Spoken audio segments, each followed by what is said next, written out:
থাক মা থাক, দেখো শুকিয়ে পারবা কি? আজ 25 বছর ধরে তো এই আগুনে জ্বলছি, দেখো তুমি একটু পানি ঢেলে ঠান্ডা করতে পারো কি? খাসি থাক মা থাক, তোমার জায়গা পায় না, তোমার জায়গা এইখানে। যাক বাপ, খুব ভালো জিনিস নিয়ে এসেছি। বাড়ির পরিবেশে কত সুন্দর শান্ত লাগছে। বিস্কুট লেবা? আরে না না, খুব ভালো হেডফোন নিয়ে এসেছি।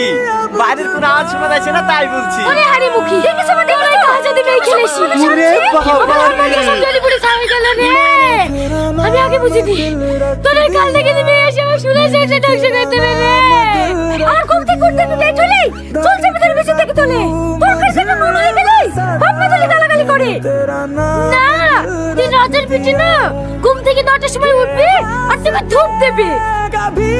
আমার সংসারে থাকতে হলে আমার কথা মতো চলতে হবে। চল